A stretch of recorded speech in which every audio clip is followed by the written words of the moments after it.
Bueno, pues buenos días a todas y a todos. Muchísimas gracias por venir. Yo pensaba que íbamos a ser muchos menos, la verdad. Pero bien. Bueno, pues a ver, la forma en la que creo que debemos hacer esta pequeña charla que vamos a tener esta mañana va a ser un tanto distinta. Es decir, no me voy a centrar tanto en lo que es el alojamiento colaborativo para que aprendamos lo que es el alojamiento colaborativo, porque yo pienso que al final ya todos sabemos lo que es esta cuestión, sino que voy a hacer un breve recorrido sobre lo que es la economía colaborativa, el alojamiento colaborativo, cuáles son las partes, la regulación que existe a día de hoy en España, y sobre todo me voy a centrar en unas pequeñas reflexiones, conclusiones a modo de problemas que yo pienso que se han generado y cuáles serían las posibles soluciones que se le podrían dar al tema, desde mi profundo desconocimiento sobre la materia. Vamos a intentarlo. Entonces, me voy a controlar el tiempo, pero no sé realmente si... Yo te digo. Sí, yo me lo pongo, pero ya veremos si al final... 25 minutos, veremos.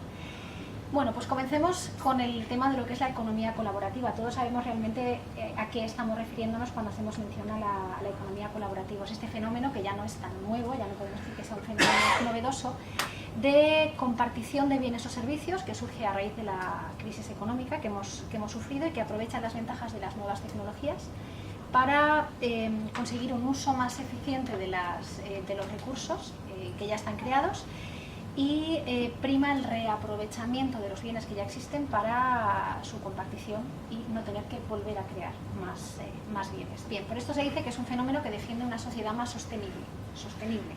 Ya luego comentaremos el tema de la sostenibilidad. Yo no estoy realmente de acuerdo en que sea una sociedad mucho más sostenible gracias a la economía colaborativa, pero bueno. Sobre todo la sostenibilidad porque hay un menor recurso de consumos finitos. Las nuevas tecnologías, como sabemos, lo que hacen es reducir los costes de transacción y reducen también lo que se llaman las asimetrías informativas. Todos disponemos de toda la información, tenemos internet, tenemos aplicaciones, tenemos ordenadores, tenemos el acceso garantizado para disponer de toda la información posible, con lo cual todo esto ha facilitado que realmente esto se haya convertido en un fenómeno a nivel mundial y que en el que encontramos realmente una variadísima oferta de todo tipo de intercambios. Consiste, por lo tanto, en la interacción de dos o más personas a través de una plataforma digital o una plataforma virtual para compartir bienes o compartir servicios. Bien, a día de hoy, gracias a esta economía colaborativa, nos encontramos con que tenemos unos nuevos hábitos de consumo y ha habido consecuencias positivas y ha habido consecuencias negativas a las que después haré mención y que afectan a muchísimos aspectos de la vida. Entonces, tanto podemos hablar de transporte colaborativo como de servicios a nivel bancario colaborativos, todos conocemos los micropréstamos, etcétera. Incluso hay oferta gastronómica a nivel de economía colaborativa, las cenas que se organizan en casa de una persona, etcétera. Y realmente aquí nos vamos a centrar en lo que es el alojamiento, por lo cual nos vamos a centrar en los dos sectores donde más ha incidido esta economía colaborativa, es el sector del transporte en primer lugar y sobre todo el sector del alojamiento. Este es en el que nos vamos a centrar. Bien, primera cuestión, hablar de alojamiento colaborativo, en mi opinión, es hacer una mala referencia a lo que es lo colaborativo. Yo creo que para empezar no deberíamos decir que se trata de alojamiento colaborativo, sino que realmente no existe esencia colaborativa en el alojamiento, porque, ya lo comentaremos después, pero desde el momento en que existe un ánimo de lucro, estamos hablando de un modelo de negocio, no podemos hablar de alojamiento colaborativo. Por lo tanto, en mi opinión, deberíamos modificar esta tendencia natural a hablar de alojamiento colaborativo como alojamiento P2P, que viene del inglés, o bien alojamiento con fines turísticos. Sería mi propuesta inicial.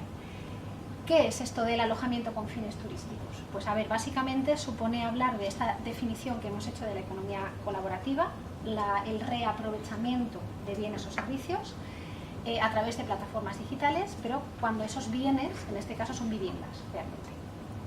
Bien, supone por lo tanto la cesión temporal con fines turísticos por parte de una persona que puede ser el dueño, el propietario o la propietaria, o no, por parte de una tercera persona,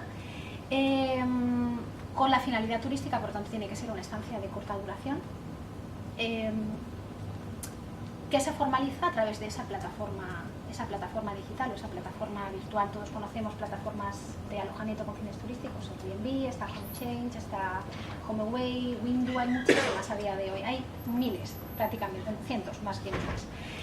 Bien, sabemos que el alojamiento colaborativo es a día de hoy una realidad. He sacado algunos datos, hay páginas ya, bueno, pues Excel Tour tiene unos informes que hace anualmente con todos los datos relativos al alojamiento colaborativo, y la Agencia Valenciana de Turismo también aporta numerosos datos.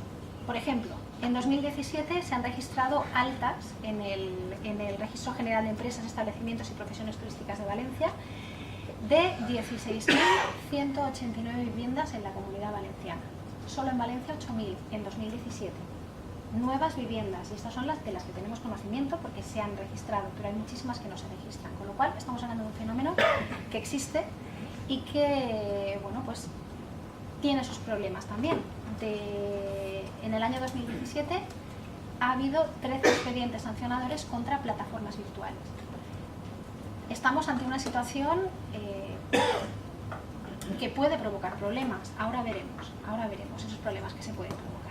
Bien, el último de los expedientes se ha resuelto a favor de la Administración Pública. Es una sentencia de 23 de noviembre del 2017 del Contencioso 2 de Valencia, en el que HomeAway ha sido sancionado por no obligar a los propietarios que habían inscrito su vivienda en su página a que pusieran el número de registro de la vivienda, con lo cual en esta ocasión se ha fallado a favor de la Administración Pública. Hasta ahora no era la tendencia fallar a favor de la Administración.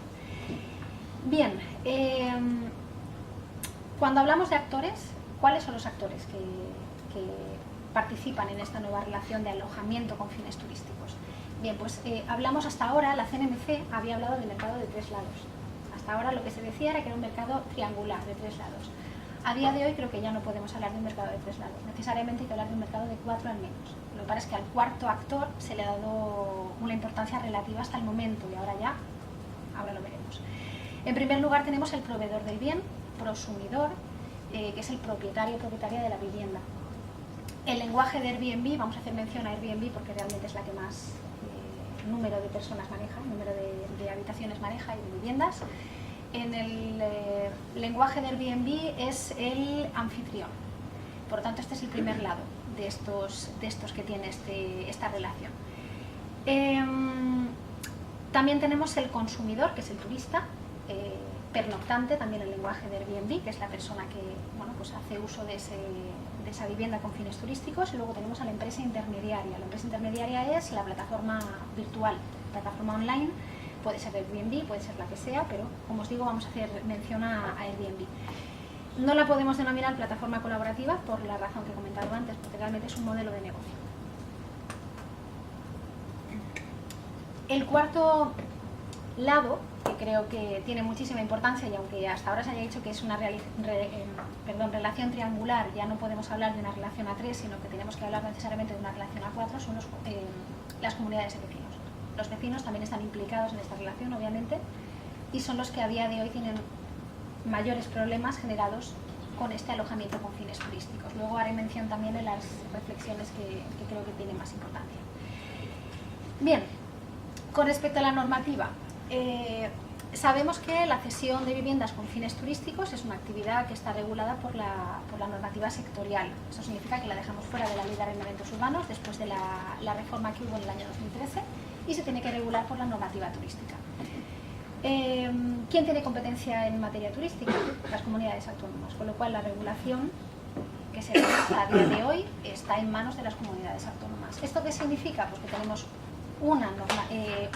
generalmente un reglamento por parte de cada una de las comunidades autónomas, que no es tan diferente la normativa entre unas y otras, es decir, la base de cada uno de los reglamentos es básicamente la misma, sin embargo lo que cambian son las peculiaridades de cada uno de los territorios.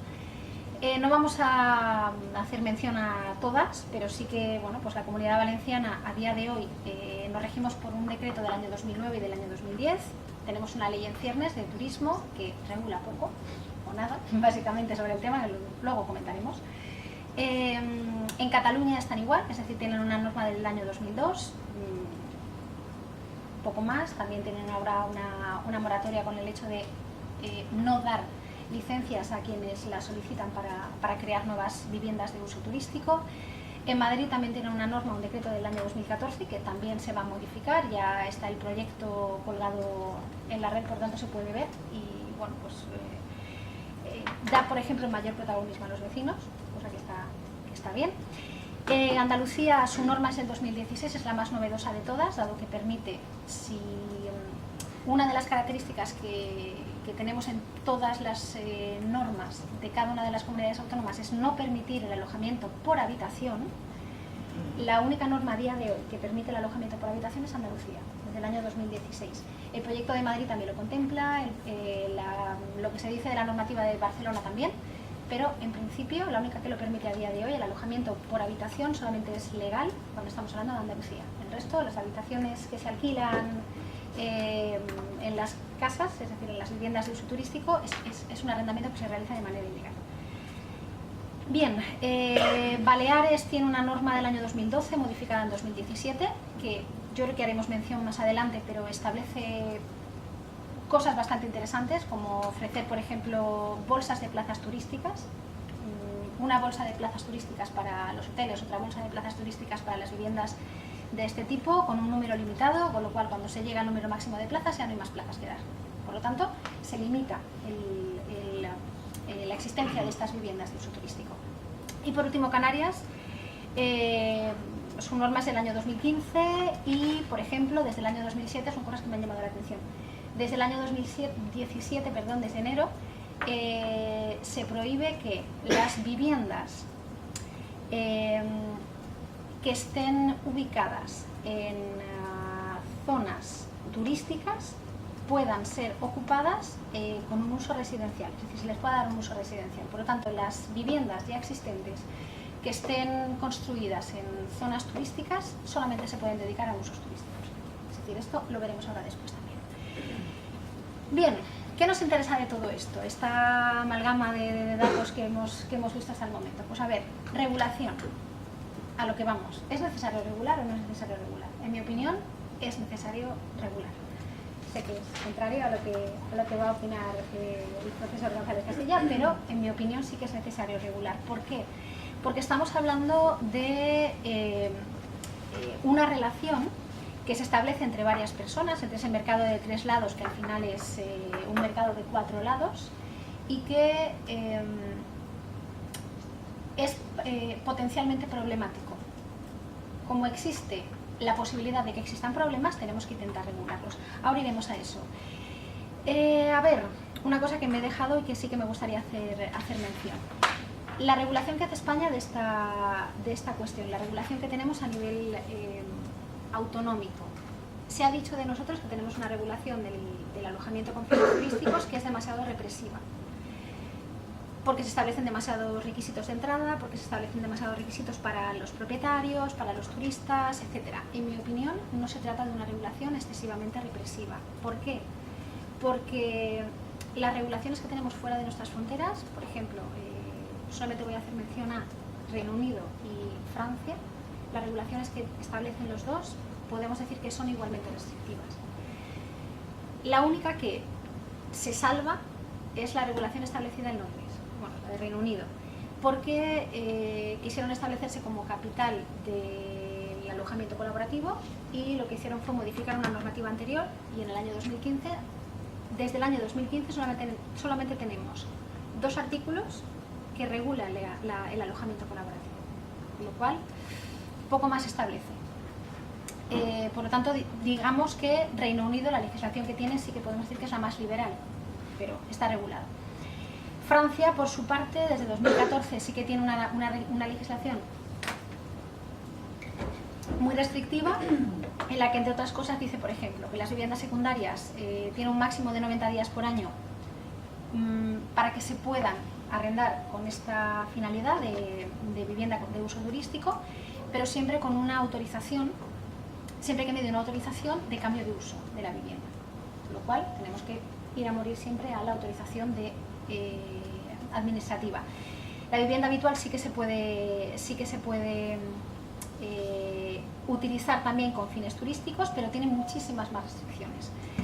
Por ejemplo, si se superan los 120 días por año, también hay que solicitar un cambio de uso y deja de ser vivienda habitual. Así que, en mi opinión, no estamos hablando en España, sí, está esto muy incómodo.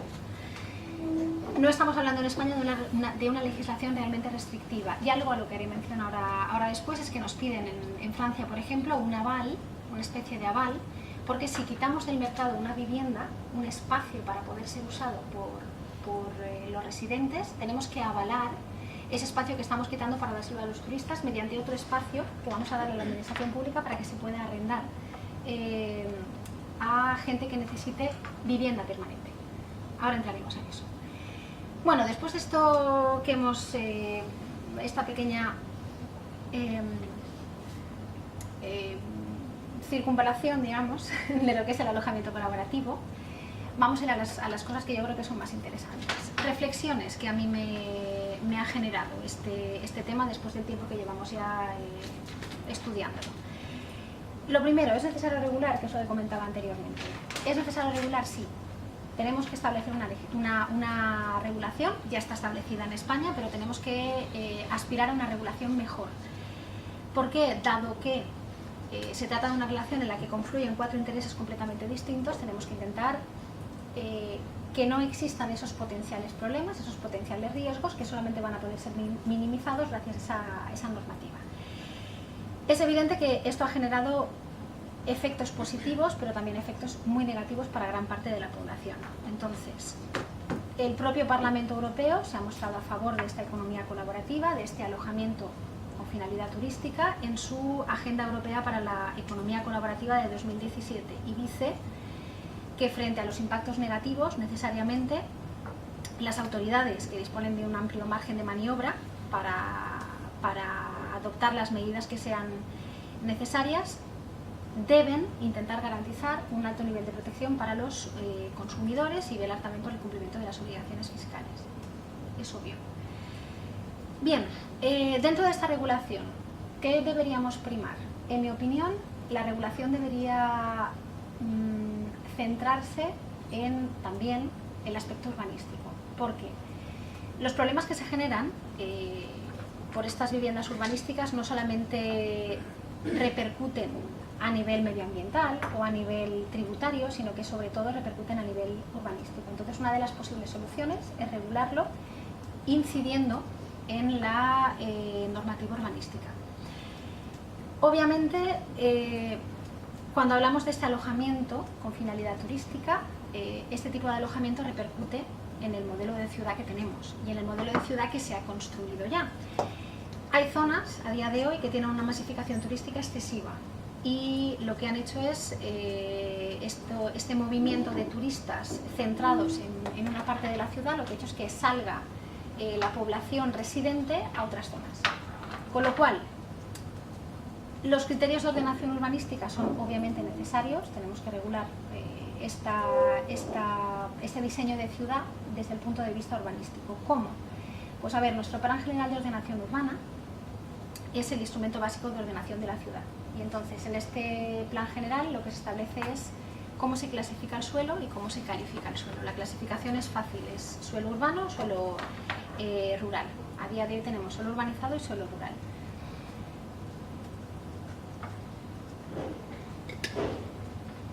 Cuando hablamos de la calificación, que también es necesaria, la calificación significa la ordenación del suelo, significa la zonificación. ¿Cómo vamos a utilizar ese suelo urbano?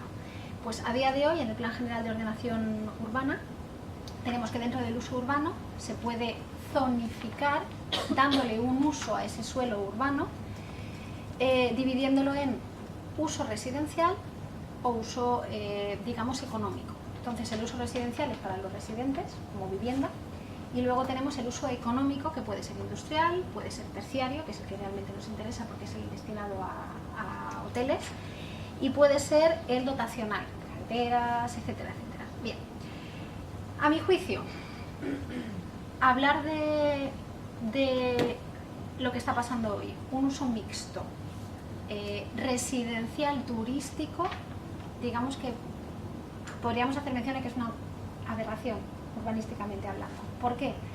Porque cuando hablamos de los usos, la calificación de un suelo, los usos están pensados para una utilización concreta del suelo. El suelo se tiene que utilizar para uso residencial, para uso turístico, para uso dotacional, pero su construcción, su edificación, está adaptada a ese uso. Cuando hablamos de un uso residencial de un suelo, estamos hablando de una vivienda que se construye con una finalidad residencial. Por lo tanto, la finca no necesita unos parámetros concretos, sino uso residencial. Pero cuando hablamos de un uso turístico, esa vivienda, esa finca, ese inmueble, se va a construir de acuerdo a unos parámetros concretos, como por ejemplo la insonorización. Por ejemplo, los pasillos de los hoteles, os habéis dado cuenta que generalmente tienen moqueta, por el tema de las maletas, etcétera. Bueno, pues una de las cosas que se pide cuando estamos hablando de la construcción de edificios turísticos es que haya utilización de materiales de absorción de ruidos. En una finca residencial no se pide. Por lo tanto, si estamos hablando de uso mixto, es una pésima idea hablar de un uso mixto. ¿Por qué? Porque vamos a salir perdiendo, tanto cuando hablamos de personas que viven en una finca y que viven y duermen y van a trabajar todos los días, como si hablamos de los turistas que van a pernoctar durante 3 días y al día siguiente se van a ir. Es decir, estamos hablando de un uso ineficiente a nivel económico cuando hacemos mención a una finca que se utiliza para un uso residencial y para un uso turístico. Los usos mixtos son ineficientes económicamente. Ahora bien, si limitamos el uso turístico solamente a ciertas zonas de la ciudad, como por ejemplo la zona periférica, la zona costera, el problema con el que nos vamos a encontrar también es que en ciertas épocas del año se van a vaciar. Por lo tanto, vamos a hablar de una situación en la que la ciudad va a estar vacía de turistas durante una cierta época del año. Ineficiente económicamente también. Con lo cual, ¿cuál sería la solución perfecta? Bueno, pues yo creo que una posibilidad pasaría por lo que han hecho en Canarias. En Canarias se permiten los usos mixtos residenciales turísticos, es decir, se permite que una misma finca tenga un uso turístico y un uso residencial, legalmente, pero se limita el uso turístico hasta un 30% máximo de la edificabilidad de ese inmueble. Por tanto, una solución pasaría por ahí, hacer un uso mixto, residencial turístico, pero limitando el uso turístico de esa vivienda hasta un máximo, de ese inmueble hasta un máximo. En Valencia, ¿cabe los usos mixtos? Yo he estado leyendo el Plan General de Ordenación Urbana y hay cosas curiosas, la verdad, como por ejemplo que en el Cabañal no caben los usos mixtos, por ejemplo, no caben los usos turísticos, es decir, son cosas que aparecen recogidas en el Plan General de Ordenación Urbana. Pero bueno, para que nos hagamos una idea, modificar un suelo de uso dotacional, que es para infraestructuras, para servicios, etc., a uso terciario, supondría modificar ese inmueble para adaptarlo a las condiciones del uso terciario. Si eso es necesario y aparece recogido en el Plan General de Ordenación Urbana, ¿por qué en una finca normal no se hace? Deberíamos hacerlo también, es decir, si se puede utilizar una finca normal para un uso turístico, necesariamente deberíamos tener la posibilidad de obligar a no reconstruir, pero sí, por ejemplo, insonorizar esa vivienda. Bien, más cosas a nivel urbanístico, porque también afecta a nivel urbanístico el precio de la vivienda. Otra de las cosas que yo me planteo es que realmente la oferta de vivienda con fines turísticos ha eliminado en muchas capitales la oferta de vivienda residencial. ¿Qué significa esto? Existe menos oferta porque los propietarios han visto que tienen una manera mucho más lucrativa, mucho más fácil de conseguir dinero, con lo cual han quitado sus viviendas del mercado. Nos estamos encontrando con que no hay mercado residencial para la gente que quiere vivir, comprar una vivienda o alquilarla por periodos de larga duración, y por lo tanto a menor oferta, mayores precios. Así que lo que me planteo es que sería necesario también establecer mecanismos para que esto no exista y que no haya una interferencia realmente entre el mercado de vivienda de uso turístico con el mercado de vivienda residencial o permanente. Francia ha establecido mecanismos para que esto no ocurra, con lo cual ya tenemos ahí otra posibilidad. Más reflexiones. Deberíamos eliminar el término colaborativo, como ya he comentado en un principio, y deberíamos establecer regímenes distintos en función de la profesionalización del uso turístico de la vivienda. Es decir, nos encontramos con que no es posible que se trate de la misma manera o que se regule de la misma manera la situación en la que está un propietario o una propietaria que va a poner en Airbnb una habitación de su vivienda. No se le puede tratar igual que a un propietario de 7 viviendas que va a meter en el mercado y que tiene su casa en cualquier otro sitio y que lo que hace es vivir de ese negocio que ha montado diciendo que es colaborativo. Es decir, no se puede regular de la misma manera, no se puede regular el régimen al que se tiene que someter una persona y otra persona no puede ser el mismo, con lo cual tiene que haber también un régimen distinto en función de esa profesionalización de la actividad. Más cosas. 25 minutos. Bien. Más cosas. Regulación. Regulación, a mi entender, se tienen que establecer también... 10 minutos más. Venga. Se tienen que establecer garantías, tanto para los usuarios como para los vecinos. Para los usuarios, me planteo, por ejemplo, que se pueda pedir un contrato en el que aparezcan recogidas todas las características detalladas de la vivienda, etcétera, etcétera, pero sobre todo que se informe a estas personas, a los turistas, realmente la parte más débil de la relación, de cuáles son los derechos que tienen, y cuáles son las garantías y cómo las pueden ejercitar. A día de hoy no se da. Tienen el contrato, sí, pero no se les informa de cuáles son sus derechos como consumidor y como usuario de esa plataforma. A los vecinos, pues exactamente igual, que se establezca como requisito, por ejemplo, que se solicite una autorización a la comunidad de vecinos para que se pueda poner en un anuncio una vivienda de esa comunidad de propietarios. A día de hoy Madrid, por ejemplo, ya lo ha previsto para su nueva modificación de la normativa. Barcelona también lo recoge. Y yo sé que es una cosa muy difícil, es algo muy difícil porque a día de hoy, salvo que se modifique la ley de arrendamientos urbanos, necesitamos unanimidad para que haya una decisión de la comunidad de propietarios. Problema, si hay una persona que quiere anunciar su vivienda en Airbnb, ya no tenemos unanimidad, con lo cual no podemos funcionar por mayorías. Por último, establecimiento de una tasa turística, y de esto hablará mejor nuestro compañero Alberto Aznar sobre el tema de la tasa turística, pero bueno, antes hemos dicho que la economía colaborativa aboga por lo sostenible, por una sociedad en la que haya un equilibrio entre el turismo y la sociedad y los recursos, etc. Muy bien, perfecto. Hemos dicho también que tenía efectos positivos y negativos en nuestra economía y en la sociedad. Bien, pero a día de hoy, en general, no podemos decir que haya revertido en todos esta economía colaborativa. ¿Por qué? Porque realmente repercute en el propietario, si lo ha hecho de una manera legal, inscribiéndolo en el registro, etcétera, etcétera, pero la mayoría no se hacen de esa manera. Con lo cual, realmente no hay una repercusión en la sociedad. La única manera en la que podría haber realmente una repercusión sería gracias a una tasa turística, con lo cual esa sería otra de las posibilidades de regulación que podríamos tener. Y bien, ya pues a modo de colofón, ¿tenemos que regular? ¿Debería regularse la economía colaborativa? Creo que sí. En mi opinión necesitamos una regulación mejor que la que tenemos a día de hoy, más completa que la que tenemos a día de hoy, pero sobre todo en la que se prime la calidad del turismo, los derechos de las partes más débiles de esa relación y sobre todo que evite la competencia desleal entre un tipo de alojamiento turístico reglado y un tipo de alojamiento turístico no reglado. Más de 25, lo siento. No, más de 25.